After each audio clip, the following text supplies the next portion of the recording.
오늘 이 말씀 잠시 나누겠는데요. 사실 이 본문은 우리 10장부터 이렇게 보면 예수께서 이제 제자들을 파송하시죠. 그러면서 이 전반적인 내용을 보면 그 제자들을 영접하는 사람들이 있는가 하면 배척하고 영접하지 않는 사람들이 있어요. 누가 복이 있냐면 이 보냄받은 제자들을 영접하는 사람들이 복이 있다. 지금 그 내용을 쭉 이렇게 말씀하고 있는 와중이라 그래서 이런 표현들도 나오는 겁니다. 우리 10장 41절에 선지자의 이름으로 선지자를 영접하는 자는 선지자의 상을 받을 것이요 의인의 이름으로 의인을 영접하는 자는 의인의 상을 받을 것이요 또 누구든지 제자의 이름으로 이 작은 자 중 하나에게 냉수 한 그릇이라도 주는 자는 내가 진실로 너에게 이르노니 그 사람이 결단코 상을 잃지 아니하리라 하시니라. 이 작은 자, 주님이 보내신 자에게 영접하고 냉수 한 그릇이라도 대접하는 자는 결단코 상을 잃지 않는데요. 왜요? 냉수 한 그릇 대접했으니까. 이거 신방 가면은 여러분 이렇게 음료 대접하고 이렇게 잘 대접하고 그럴 때 보통 기도하면서 이 말씀을 많이 인용하잖아요. 우리 대접하는 건 물론 좋은 일이지만 이 말씀은 그때 인용하는 말씀은 아니에요. 냉수 한 그릇이라도 대접하고 영접하는 그 사람은 결단코 상을 잃지 않습니다. 왜냐하면 그 사람은 이미 예정된 사람이기 때문에 그래요. 누가 영접할 수 있는가? 하나님에 의해서 선택받은 소자가 있다는 거예요. 어린 아이가 있다는 거예요. 그들이 제자들을 영접하면서 대접하는 거예요. 그 대접하는 행위 때문이 아니라 그들은 이미 하나님에 의해서 선택되고 복음을 받아들이기로 예정되어 있는 사람들이기 때문에 그 사람은 결단코 상을 잃어버리지 않습니다. 지금 그 얘기를 하고 있는 거예요. 자, 다시 정리하면 지금 누가 제자들을 영접할 것인가 이 말씀을 하고 있는데, 그래서 오늘 말씀을 이렇게 보시면 25절에 우리 읽었죠. 예수께서 대답하여 이르시되 천지의 주제이신 아버지여 이것을 지혜롭고 슬기 있는 자들에게 숨기시고 어린아이들에게는 나타내심을 감사하네. 누가 영접합니까? 어린아이들이 영접하는 거예요. 지혜로운 자들, 슬기로운 자들에게는 하나님 숨기셨어요. 그러면서 하는 말씀이 올소이다 이렇게 된 것이 아버지의 뜻이니이다 그래요. 이것은 아버지의 뜻입니다. 누구에겐 감추고 누구에게는 계시하셨어요. 아버지의 뜻입니다. 왜냐하면 아버지의 일이기 때문에 그래요. 아버지의 일입니다. 누구에겐 감추고 누구에겐 계시하셔서 하나님이 계시받은 사람을 건져 구원해내는 그 일은 전적으로 누구의 일이냐면 아버지의 일이에요.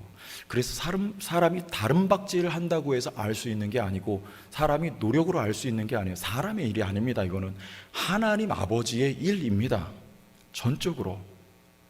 우리 새벽에 나눈 말씀, 이스라엘 백성들이 하나님의 임재를 조장하죠. 그래서 만든 게 금송아지입니다. 이건 사람이 하는 거예요. 사람이 하나님의 일을 하려고 하면 금송아지 만들어내는 거예요. 하나님이 하시는 일입니다. 하나님이 성막을 지으세요. 하나님이 제사법을 지정하세요. 하나님이 제사장을 세우시고 그에게 필요한 규례들을 알리세요. 하나님이 예수 그리스도를 성전으로 지으세요. 하나님이 예수를 제물로 받으셨어요. 하나님이 예수를 제사장 삼으셨어요. 그래서 그를 통해 우리는 하나님을 만납니다. 이건 전적으로 하나님의 일, 아버지의 뜻, 하나님의 일, 이 말이에요. 저는 이 본문을 교회에 적용해 보려고 하는 거예요. 여러분, 교회가 세워지는 건 누구 일입니까? 하나님의 일입니다. 교회를 세우는 거는 누가 세웁니까? 결과적으로는 우리가 세우는 데 쓰임 받아요. 우리 구약 성경에 보면 오홀리압과 부살렐이라는 사람을 말씀합니다. 그들은 성막 기술자예요. 그런데 성막이 그들의 기술로 되는 겁니까? 여러분 가지고 있는 재주 가지고 교회가 세워지는 줄 아세요? 하나님의 일이에요. 그걸로 되지 않습니다. 오홀리압과 부살렐에게 하나님의 영을 충만하게 하여 성막을 짓게 하세요. 교회가 세워지는 것은 성령의 역사와 능력으로 세워져요. 하나님의 일입니다. 사람의 것이 섞이면 안 돼요. 순백하게, 순수하게 100% 하나님의 일에 하나님이 우리를 불러 단지 미력한 우리들을 동역자로 쓰시는 것뿐입니다. 하나님의 일이에요. 기억합시다. 그래서 교회는 하나님의 말씀이 세워져야 되는 거예요. 그래서 교회는 성령이 역사하시도록 우리는 늘 무릎 꿇어야 되는 거예요. 전심으로 초대교회가 기도했던 것처럼 교회는 전심으로 기도해서 내 뜻과 내 생각이 아닌 성령의 뜻과 성령의 생각이 교회 가운데 세워질 수 있도록 교회는 그렇게 하나님이 일하시도록 저희들은 뒤로 물러나야 하는 것입니다. 교회는 하나님이 세우세요. 그래서 27절에 이렇게 말해요. 내 아버지께서 모든 것을 내게 주셨으니 아버지 외에는 아들을 아는 자가 없고 아들과 또 아들의 소원대로 계시를 받는 자 외에는 아버지를 아는 자가 없는. 이 무슨 말입니까? 예수는 누구만 알아요? 하나님만 예수를 알아요. 우리가 어떻게 예수를 압니까? 하나님이신 성령이 아니면 우린 예수를 주로 고백할 수가 없습니다. 성령만 알아요. 여러분, 교회를 어떻게 세워가야 하겠습니까? 여러분 아십니까? 우리는 모릅니다. 교회에 적용해 보세요. 하나님만 아세요. 성령이 아세요. 이 교회를 어떻게 세워가야 할지 성령이 아세요. 그러므로 우리는 그 음성을 들어야 돼요. 여러분, 생각도 해야 됩니다. 그리고 회의도 해야 돼요. 당회도 해야 되고 교사회도 해야 되고 재직회도 해야 되고 공동회의도 해야 되고 여러분 부서마다 회의도 해야 돼요. 다 필요한 거예요. 그러나 해야 될 것이 먼저 있습니다. 우리 사도행전 1장 말씀 잠깐 보고 넘어갈게요. 그들이 기도하여 이르되 뭐하여 이르되? 기도하여 이르되 뭇사람의 마음을 아시는 주여 이 두 사람 중에 누가 주님께 택하신 바. 이건 뭐 하는 겁니까 지금? 가룟 유다 대신에 빠진 사도 하나를 더 세워야 돼요. 그게 누구예요? 우리 다음 구절. 봉사와 및 사도의 직무를 대신할 자인지 보이시옵소서. 유다는 이 직무를 버리고 제 곳으로 갔나이다 라고 기도하는 거예요. 그리고는 마띠아를 뽑습니다. 누가 뽑아요? 제비 뽑아요. 그런데 그 전에 먼저 뭐 합니까? 기도가 우선되는 거예요. 여러분, 회의도 해야 돼요. 생각도 해야 돼요. 그러나 우선되는 건 기도예요. 보이시옵소서, 이 말은 무슨 말이냐면 임명하옵소서, 그 말이에요. 제비는 사람이 뽑아요. 그런데 임명은 누가 합니까?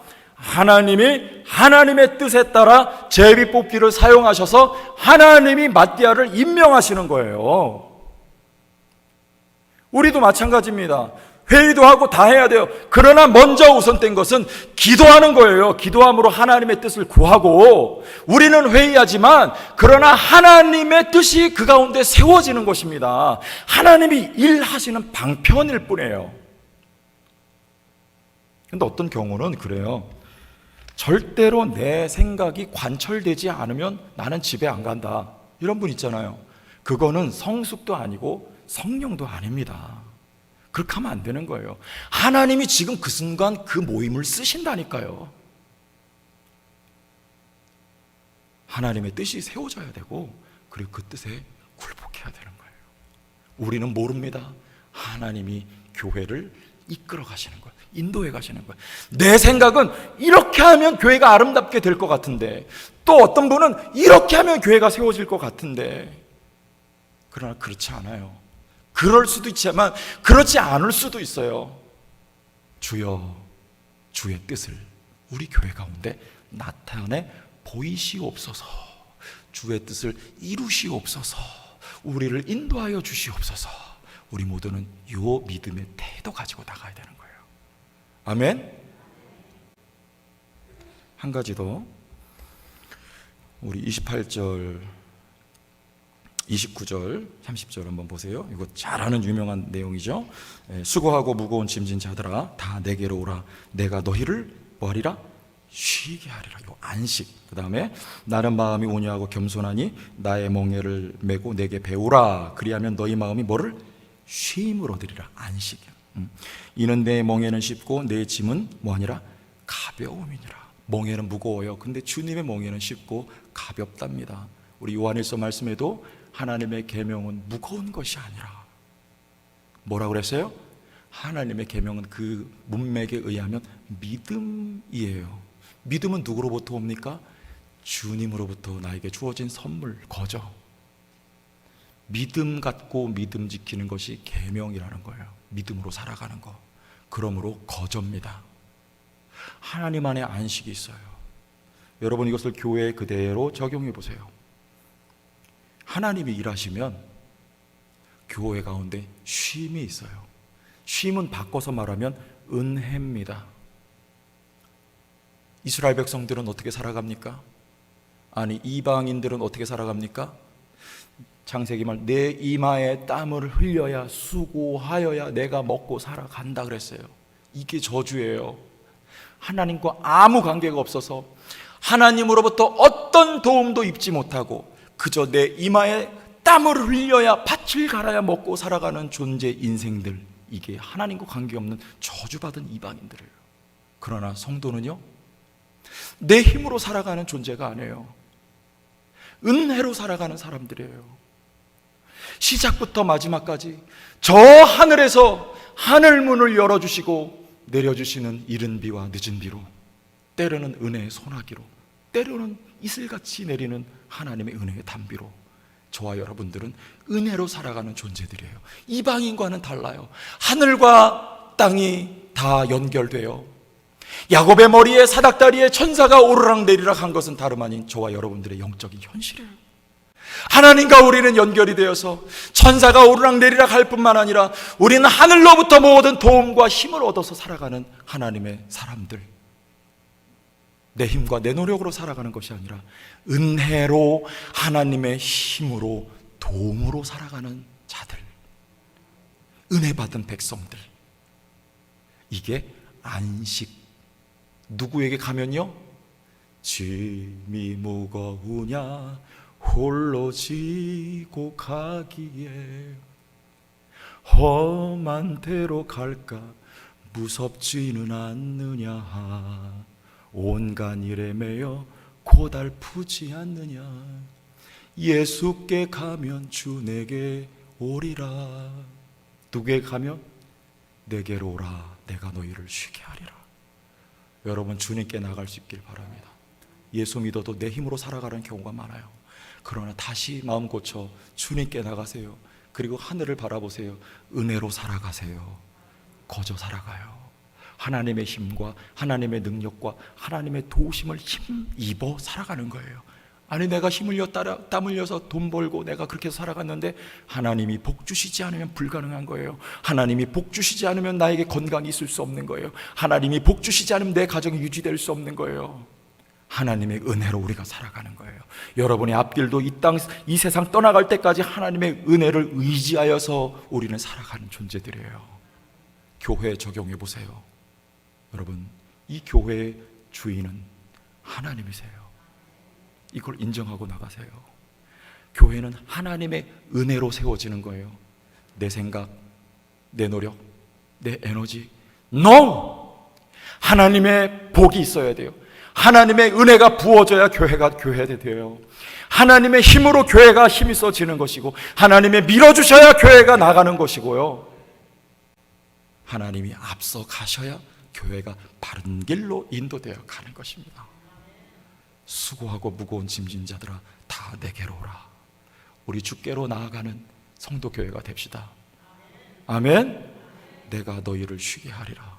우리 교회 가운데 안식이 있을 줄 믿습니다. 바꿔서 은혜가 내리는 거예요. 우리가 땀 흘려 수고한 것보다도 하나님이 은혜 베푸셔서 교회가 잘 되고 교회가 성장하고 심령이 부흥하고 능력과 권세와 역사가 나타나고. 아멘. 그렇게 해서 되겠어요? 나타나고. 그런 성도교회 될 수 있기를 주의 이름으로 축원합니다.